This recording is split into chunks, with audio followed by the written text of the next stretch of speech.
In the world of professional wrestling, Vince McMahon. He's easy to hate. what you expect, I don't fight fair. that's exactly what you're going to get. It's not my fault that I happen to be a self-made billionaire. Okay, guys, I have to admit something. I'm scared of turning into Vince McMahon. Now, hear me out, right? Obviously, we'd all take it. You can build a company, build a franchise, build something special, make a ton of money, grow your legacy, gain more notoriety, right? And it's a nice life. But I just started watching the Mr. McMahon special on Netflix. I know, sorry I'm late. And the whole time I kept sitting there, I kept asking myself, is this the cost to playing this type of game? Now, as a content creator, someone that makes, commentary on different topics and tries to entertain hip-hop music, I rap, tell jokes, I keep asking myself, is it that I'm just not that talented, or I just don't value the content more than anything else? And that's what I got from watching Vince McMahon's special. Vince McMahon only cares about the content of wrestling. That is his life. That is his soul. Nothing comes before it. Not his kids, not his wife, not the wrestlers, not himself. Vince McMahon was ruthless in competition. Vince McMahon wanted it more than everybody else every single day. I mean, there were a number of things that he did there that was ridiculous, but one of the ones that really hit me, that this guy is content over everything, COE, was when they said he looked to Stephanie McMahon and asked if he could put her wedding on pay-per-view. And she said, well, no, I'm not doing that. And, eventually she said, he wasn't happy about it and called her selfish. There were a number of other things, right? Like he asked her, could he do a storyline in which he impregnates her, etc. How he pushed his son out of the way, even though he planted to erse up his own father in taking over this business. I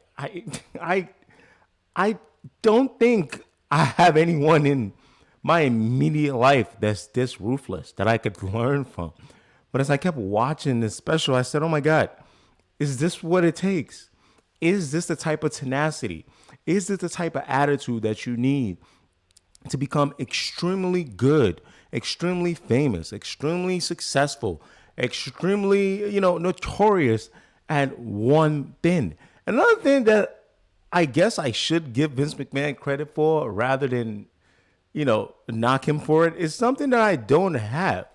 Vince McMahon was always willing to piece it up with people he had problems with, just simply because it was good for business. Now, he did admit that his ego played a role. Like he wanted to know that, hey, I've competed, I beat you down, and then now you have to come work for me.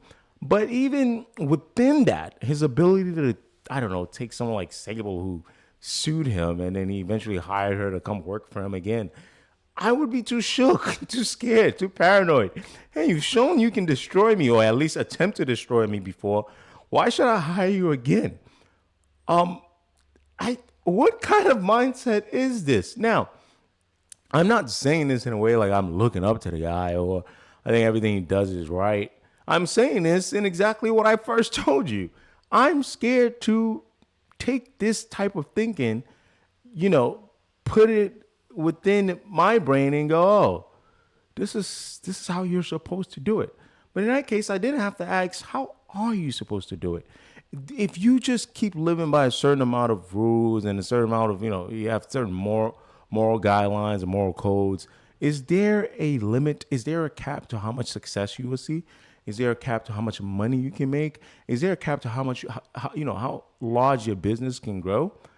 I've really, really, really need to do some deep dive on this matter. So I'd like to thank Netflix. I'd like to thank the WWF. And I'd like to thank Vince McMahon for sharing this part and giving us a view, like a really close-up view to what it looks like when a man is obsessed with something, is the only thing he cares about, and quite frankly, values his own business over himself. Sheesh.